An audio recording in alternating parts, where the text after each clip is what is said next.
The majority of people want the change. They're desperate for the change. They want to have the dream. They want to have the goal. They want to, feel fulfilled and joyful and abundant and happy and healthy, but they don't want to do the work. And the reason people don't want to do the work is because they don't believe that in doing it, it's going to create the change. Everything happens for me.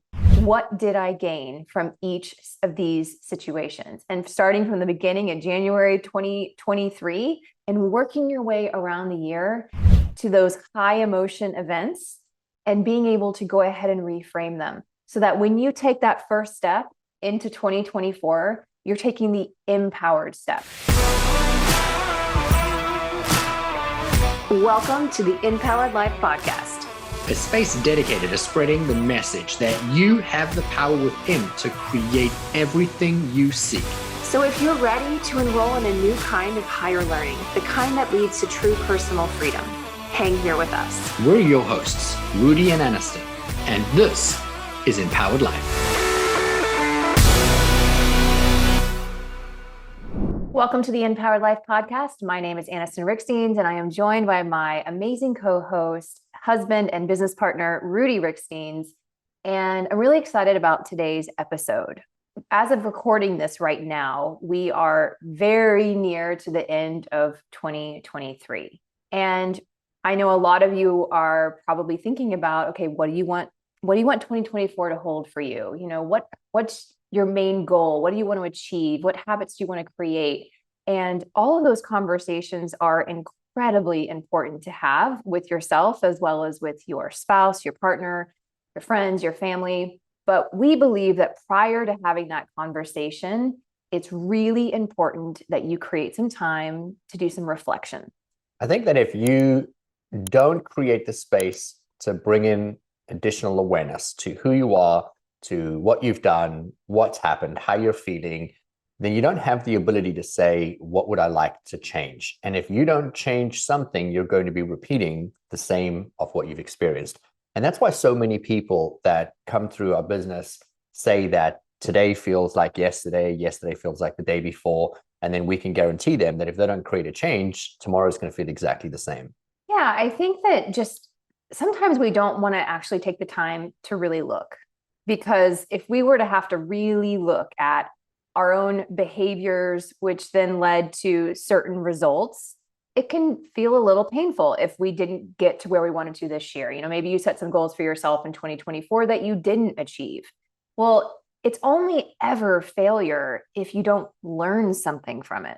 And it doesn't mean that you can't achieve it, but you have to be willing to look at, okay, what worked and supported me in moving towards that goal? Maybe I didn't achieve it, but I got close. What behaviors supported me, whether that be, mindset, actions that you took, and also, what behaviors didn't support me and where did I get off track, and maybe it is a behavior. Maybe you'll find that it's actually more of a limiting belief. It's a mindset, but having the awareness will allow you then to build in a plan into your 2024 goals to address those things. So I've only really spent, I would say, the last 10 or 12 years in any form of self-reflection. I, before that, would have this belief of like, well, that's ridiculous. That's what women do. Men don't journal. Men don't spend time thinking about their thoughts and their feelings. We have to get into the doing phase. And since I began the process of sitting with a notepad and a pen and asking myself, how do I feel? Why do I feel this way? Or what was my goal? How did I get there? What did I achieve? And not necessarily only in, a business goal or a career goal or in producing a product goal, like, wanting to put a book out. It's in every area of your life. You have to be able to pause for a moment and spend some time with self-reflection. I read an interview recently that was in a high publication, and I forget the publication. It could have been Forbes, but it was on the top 100 self-made billionaires. And when they looked at the billionaires that created wealth themselves, so not inherited wealth, they all had one common thing that they all did. Now, there were many things that many of them did, like wake up early and meditate and journal and read, but all of them journaled. Every one of them journaled. And they said that that was their superpower because that was their time to say, what did I achieve yesterday? Where did I go wrong? What is it that I could do different today? Or how could I be better today? And then if you were to do that, as we're suggesting in this episode, not only when you're wanting to create a goal, and then if you did or you didn't achieve the goal, but in every area of life. But if we were going to say that there is a most important time to do it, I would say it's at the end of the year before you begin the new year. It's interesting because right now in business, I know I'm spending a lot of time along with my team creating these year-end reports and looking at, from a revenue perspective, where, did we achieve our goal? If we didn't achieve our goal, then why? And it's really important. We decided that this year we wanted to make sure to equally discuss, what were our wins? Like, what were we really proud of? And then where are the areas of opportunity that we see that if we were to address those areas would, in essence, move us forward and help us reach our 2024 goals. We do this so often in business, but so often we forget to do this within our own lives. We forget to do this for every single area of our life and really taking stock, how is my relationship this year?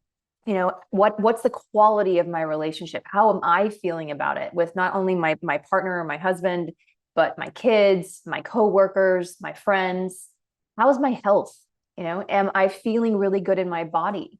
Am I exercising regularly? Am I eating, what I need to be eating or drinking enough water? Where are those areas of opportunity? And then, obviously finances, how have I treated my finances? And then when you really look at the areas where you feel like you are winning, you can say, okay, well then I need to continue to do these behaviors or these habits because this is equaling good things for me. So I need to continue these habits into 2024. But then also look at the areas where you aren't doing very well from your standards. And then rather than blaming, shaming, and using this as an excuse to berate and bully yourself, instead, you need to reframe this, knowing that no one's perfect. Everyone has opportunities for growth in every moment. And it's just your ability to choose and say, I choose to want better for myself in this area. And then as you're building out your 2024 goals, you make sure that you build in goals for habits that you need to form, goals for things that you need to do and actions that you need to take in those areas. I think that people understand the value of learning the lesson and having the ability to look at something from a different vantage point. We always say, hindsight is 2020.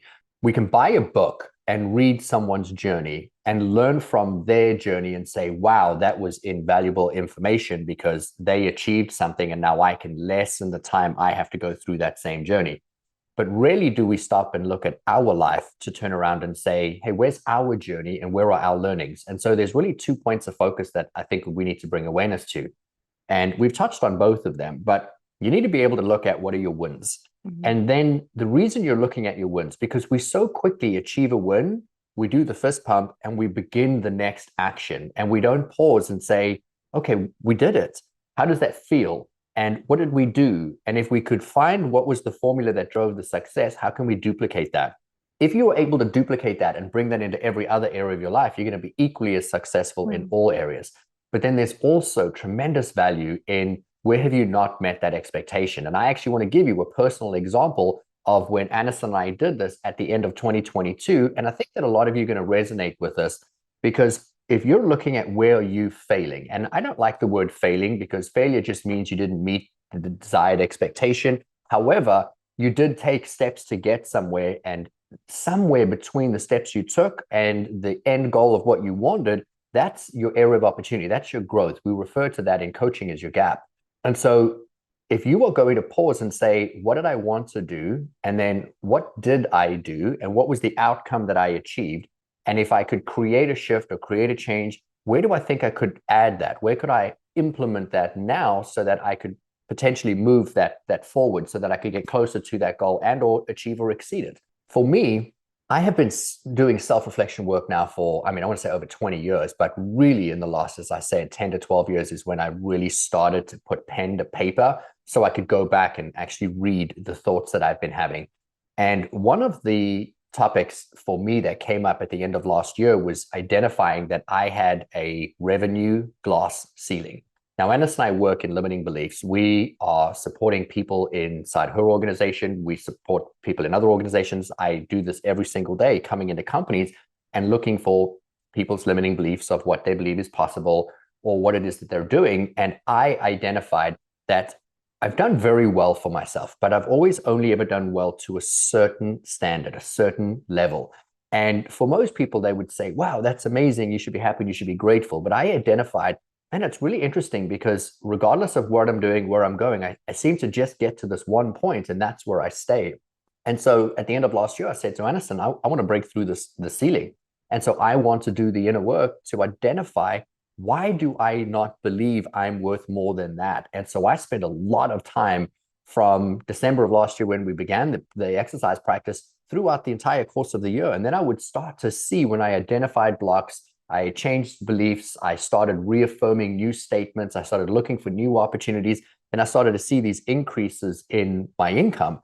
And not until I think about halfway through the year did I really sit down and reevaluate where I was to what we'd originally set out to do.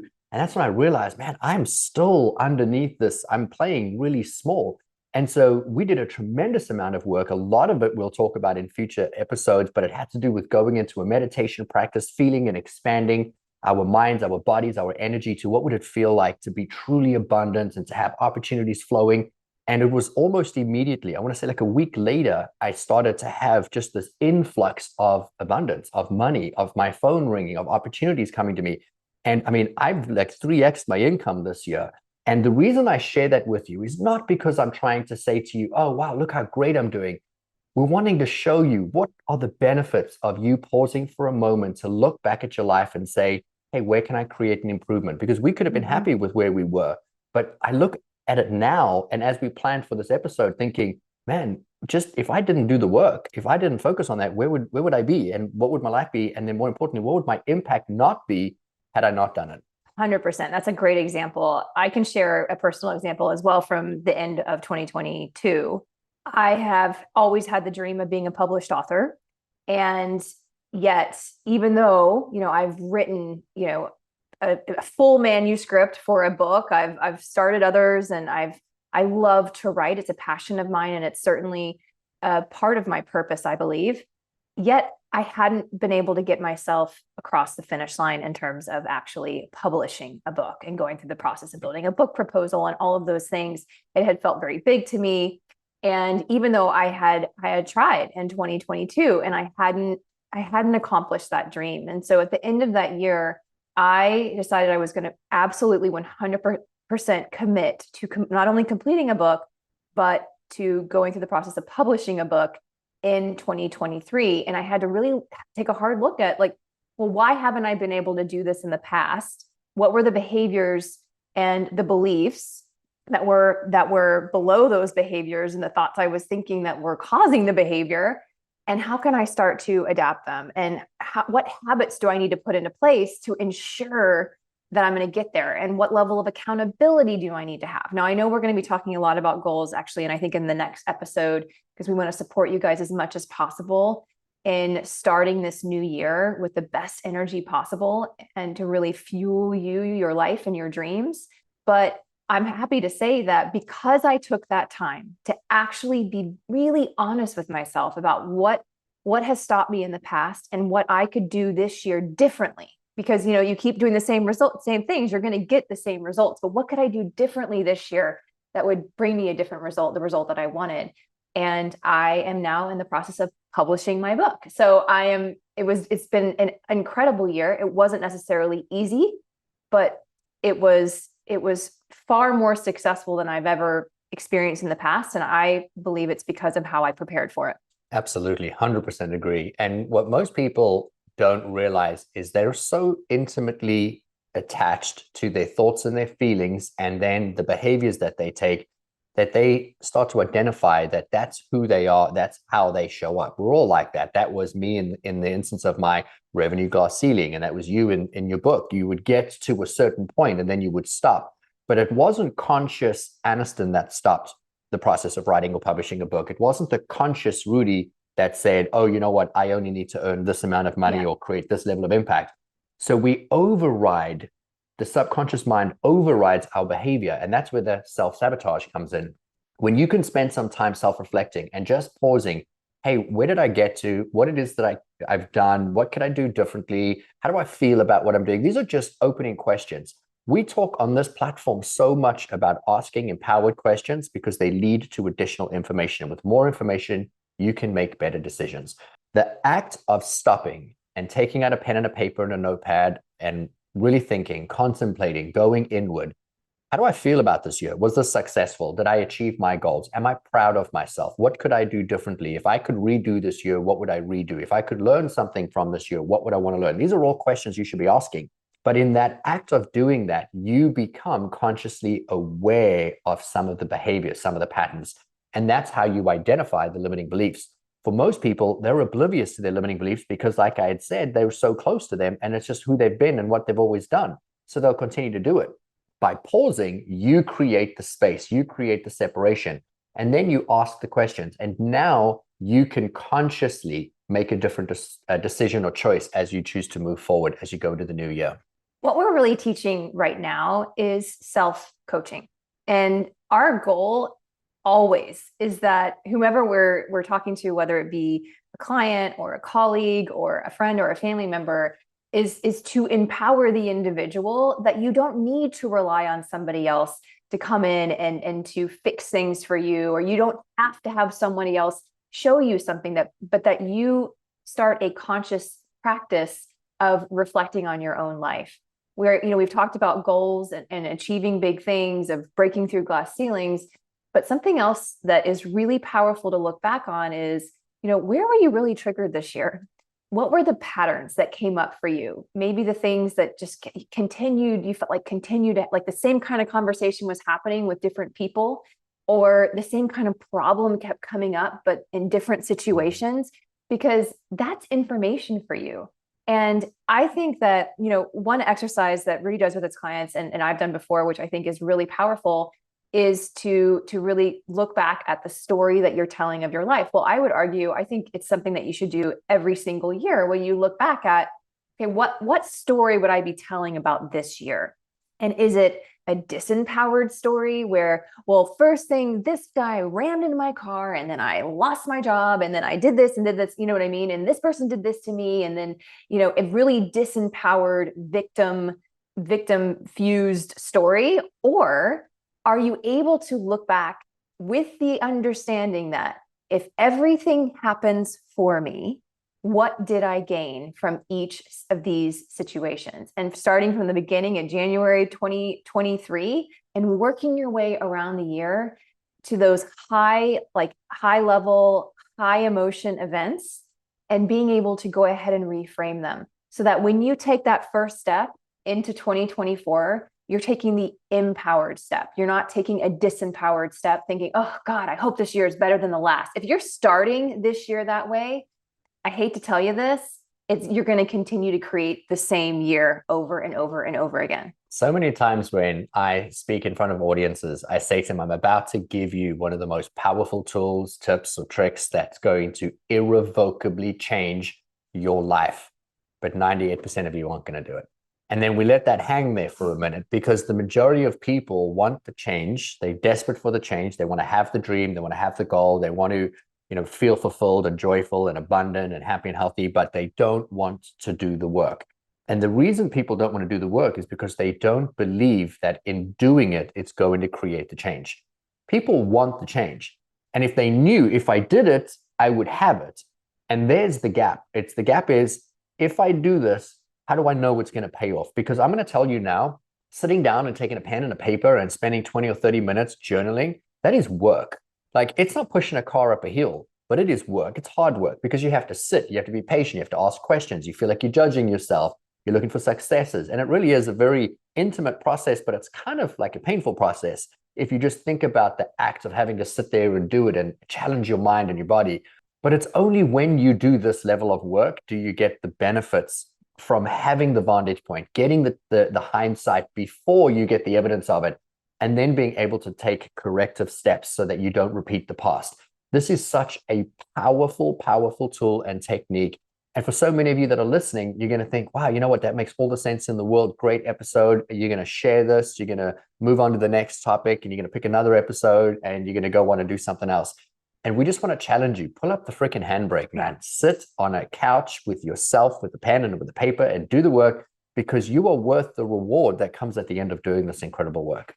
Yep. In business, we call it post-morteming. You need a post-mortem this year. What worked, what didn't work. And so what we're challenging you to do before you move forward, we would argue, I think, do it as soon as possible, ideally before the new year, when you're starting to get excited and make those goals, and spend some time journaling. What worked?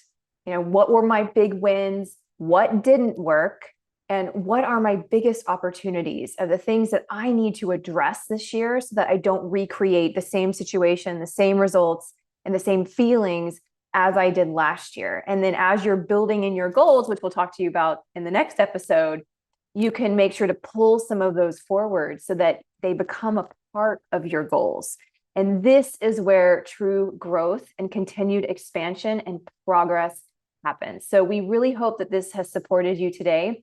This is a part of our process. This is something that we do together at the end of every single year. To be honest, we do it throughout the year, but at least once a year, where we get to share with each other what we're proud of, what we're working on, and what we're most excited about bringing forward in 2024. We love you all so much, and we look forward to seeing you or you tuning in for the next episode.